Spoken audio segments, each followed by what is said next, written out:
4-5 দিন পরে রিপোর্ট আসলো, দেখলাম যে ব্লাড ক্যান্সার। হেড ডক্টর উনি বললো যে ওনাকে বাঁচিয়ে রাখলেও আপনার মানে খুব কম সময় পাবেন, বড় জোর 1 মাস সময় পেতে পারেন। আমার কন্ডিশন তখন খুব খারাপ ছিল, মানে বলার মতো না। হ্যাঁ, অনেক খারাপ ছিল। আমরাও চিন্তা ভাবনা করি নাই যে উনি এতটা মানে ভালো হয়ে উঠবে খুব দ্রুত। গত মাসে আবার সবগুলো রিপোর্ট দেখে, মানে গত মাসে 3 মাস খাওয়ানোর পর ওষুধ, ওই ডক্টরকে হেমাটোলজি বিভাগের নুরুল ফরজ স্যারকে আবার দেখালাম।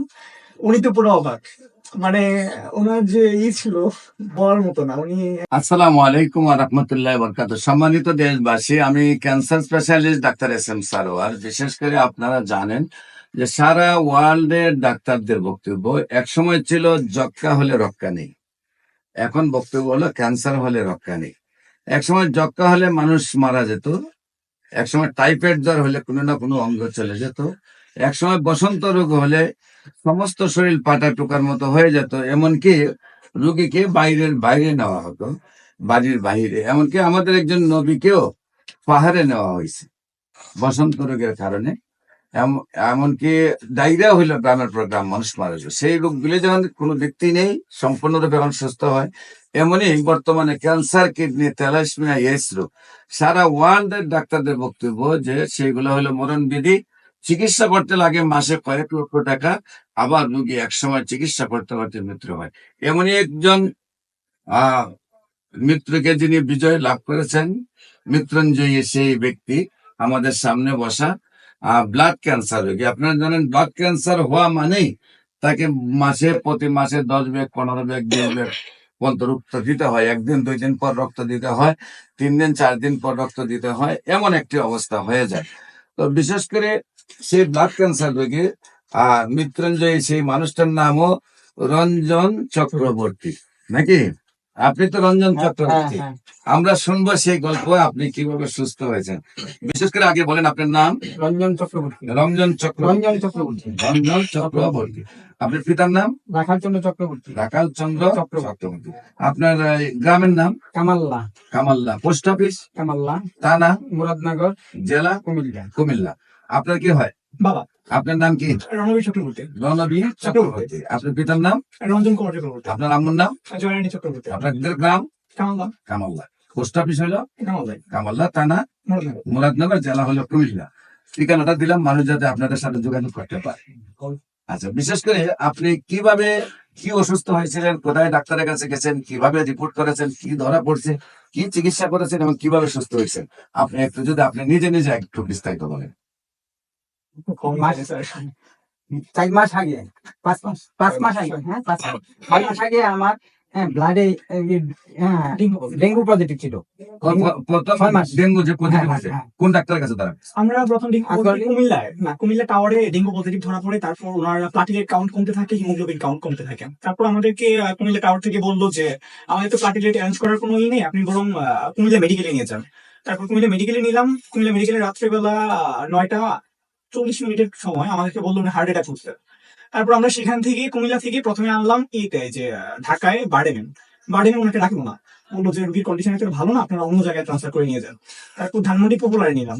ধানমন্ডি পপুলারে নেওয়ার পর ওনারাও দেখলাম যে মানে মানে হেজিটেট ফিল করছে ওনাকে রাখার জন্য আর কি। ওনার বাহানা বানাচ্ছে যে আমাদের দিকে নেই, মানে ওনার কন্ডিশন খুব খারাপ ছিল। তারপর আমাদের ডাক্তারের হেজিটেশনে ভুগছে। হ্যাঁ, ডাক্তার না, এই যে যারা ছিল, হ্যাঁ, বললো যে হাসপাতালে যে পেশেন্ট রাখা ঠিক নয়। হ্যাঁ না, ওনারা বলছে যে পেশেন্টটাকে আইসিইউতে রাখতে হবে ইমিডিয়েট, কিন্তু আমাদের এখানে আইসিইউ খালি নেই, ওনাকে রাখার মতো কোনো স্পেস আমাদের এখানে নাই। আপনারা এখন যদি বলেন তাহলে আমরা কালকে সকালবেলা যদি আইসিইউ খালি হবে তাহলে ওনাকে আইসিইউতে শিফট করবো। এখন আমার কেবিনে রাখবে। তারপর আমাদের একজন জেঠু আছে, চন্দন রায় জেঠু, উনি মানে খবর নিয়ে আজগর একটা আইসিইউ সিট খালি পেলো ওইখানে। তারপর আজগর লিখতে ট্রান্সফার করলাম। তারপর ওইখানে আইসিইউতে ছিল একদিন। তারপর আইসিইউ থেকে শিফট করে এইচডিডিউতে দিল, অনেকটা রিকভারি দেখলাম। কিন্তু পরবর্তীতে আজকে কয়েকদিন রাখা হলো ডেঙ্গু নেগেটিভ, কিন্তু প্লাটিলেট কাউন্ট আর হিমোগ্লোবিন কমছে না, মানে বাড়ছে না। এগুলো আস্তে আস্তে কমতে থাকতেছে। তারপর আমরা 9 বার সিবিসি টেস্ট করালাম ঢাকা মেডিকেল থেকে, দেখলাম যে প্রত্যেকবারই কমতেছে, বাড়তেছে না। তারপর আজগলের হেমাটোলজি হেড ডক্টর আছেন, ডক্টর নুরুল ফরহাদ স্যার, উনি বললো যে ওনার মনে হয় ব্লাডে কোনো ইনফেকশন আছে, আমরা বন মেরু করে দেখি। তারপর ঢাকা মেডিকেলে বন মেরু করালাম। 4-5 দিন পরে রিপোর্ট আসলো, দেখলাম যে ব্লাড ক্যান্সার। তারপর আমরা মানে ওনার যে পজিশন এটা দেখে বুঝলাম না যে ব্লাড ক্যান্সার যে এরকম ভাবে হতে পারে, কারণ উনি মানসিক ভাবে খুব স্ট্রং ছিল আর শারীরিক ভাবে খুব স্ট্রং ছিল তখন। তারপর আমরা আবার কিছুদিন পর 4-5 দিন পরে আমরা আবার বন মেরু করি, সেই স্যাম্পলটা আমরা দিল্লিতে পাঠালাম, দিল্লি একটা হসপিটাল, সেখানে পাঠালাম এক পরিচিত ব্যক্তির মাধ্যমে। আর ওই হসপিটালে মানে এক ডক্টর আছে আমার পরিচিত ডক্টর, ওইখানে পাঠালাম। পাঠানোর পর ওইখান থেকে রিপোর্ট আসলো 18 দিন পরে। 18 দিন পরে আসার পর সেম রিপোর্ট, একদম ব্লাড ক্যান্সার। কিন্তু ওইখানের মাধ্যমে, রিপোর্টের মাধ্যমে বুঝতে পারলাম যে এটা মানে একদম প্রথম প্রথম অবস্থা, এটাকে ব্লাড ক্যান্সার মানে ব্লাড ইনফেকশনই বলা হয়, প্রথম অবস্থায় ছিল। তখন আমরা আবার আজবাড়িতে ভর্তি হলাম। উনি নর্মাল একটা প্রবলেমের জন্য শ্বাসকষ্ট হতো, আজবাড়িতে ভর্তি হলাম। ভর্তি হওয়ার পর ওনার কন্ডিশন খুব খারাপের দিকে যাচ্ছিল।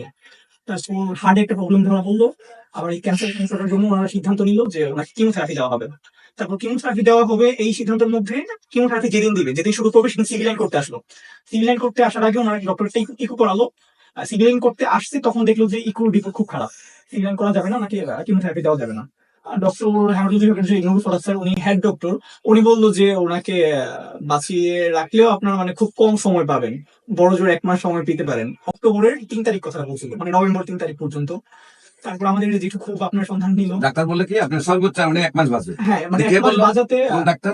Nurul Faraz sir, Dhaka Azgar Ali hospital, Dhaka Asgar Ali pathology বিভাগের হেমাটোলজি হেমাটোলজি বিভাগের সিনিয়র ডক্টর। Senior doctor. উনি বলেন উনি ঢাকা মেডিকেলেও বলছেন সর্বোচ্চ মানে ওনার কন্ডিশন তখন খুব খারাপ ছিল, মানে বলার মতো না।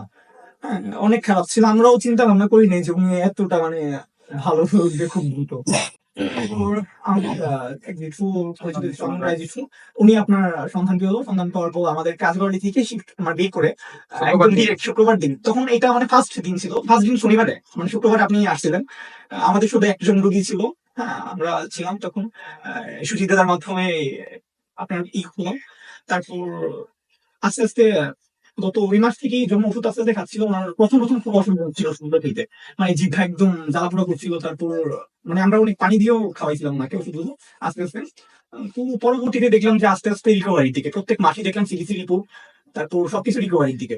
তো গত মাসে আবার সবগুলোর রিপোর্ট দেখে, মানে গত মাসে 3 মাস খাওয়ানোর পর ওষুধ, ওই ডক্টরকে হেমাটোলজি বিভাগের নুরুল ফরাজ স্যারকে আবার দেখালাম। উনি তো পুরো অবাক, মানে ওনার যে ছিল বলার মতো না। উনি একদম বলতেছে যে ওনাকে বলছেন যে স্যারের কাছে তুমি পাঠাই। হ্যাঁ হ্যাঁ, উনি আরে ও তো ওই দিনই আমাদেরকে, পরবর্তীতে এক পেশেন্ট গেল ওনার কাছে, উনি বলল আব্দুল্লাহ হাসপাতাল, হ্যাঁ, Abdullah doctor Nurul Faraz sir, doctor Nurul Farhad. হ্যাঁ উনি অনেক আমাদের অনেক উপকার করছে, অনেক সাপোর্ট করছে। হ্যাঁ, কিন্তু ওই সময় একটু ভয়ে লেগে গেছিল যখন উনি হাল ছেড়ে দিয়েছিল। অবশ্য এই আর কি। তারপর ভালো দিকে এখন তারপরে উনি ওনার কথাই আমার কাছে আসা। হ্যাঁ তারপরে প্রতি মাসে এখন মানে মানে পরের মাসে যখন 1 মাস চিকিৎসা করছেন, 1 মাস চিকিৎসা করার পরে হিমোগ্লোবিনটা কত আসছে? বাট হিমোগ্লোবিন তখন বাবার হিমোগ্লোবিন সর্বনিম্ন 6 নাম ছিল, 6 নাম ছিল। দাম ছিল 6, কিন্তু আমার 1 মাস চিকিৎসা করার কত আসছিল প্রথম মাসে? আস্তে আস্তে বাড়ছে, এখন 13। এইখানে উঠছিল। আচ্ছা। তারপর মমি থেকে পাশাপাশি আমরা আরসিসি ব্লাড ওনাকে দিতে হইছে, আরসিসি ব্লাড দিতে হইছে। তারপরে হলো যে যেটা হলো এখন সম্পূর্ণ লেভেলে আছে না? এখন একদম 13 ভালো আছে, লেভেল ঠিক মোটামুটি ভালো। আল্লাহর রহমতে বর্তমানে রিপোর্টে হয়তো হিমোগ্লোবিন যা আছে, আমার ওইটা নাও থাকতে হবে, অন্যরা না থাকতে, 13 মানে 10 থাকলেও ভালো, 11 থাকলেও ভালো, 12 থাকলেও ভালো, 13 থাকলেও ভালো। তো যাই হোক, আমার জন্য হিমোগ্লোবিন ভালো পড়ে আছে। যাই হোক, আপনি বেশি অংশ টক খাবেন। টক খাইলে জাল মিষ্টি অ্যাভয়েড করবেন। তো নিয়মিত আমরা 4 মাস চিকিৎসা, এখন আপনাকে ফুললি আল্লাহর রহমতের রিপোর্টে সুস্থ আসছে। এখন আপনার কাছে কি আগের দিনগুলোর কথা মনে হয়? টাকা পয়সা কেমন খরচ করছেন এর ভিতরে? আজ করে দিতে স্যার, একদিনে আইসিইউ বিল আমাদের 1,27,000 টাকা আসছিল।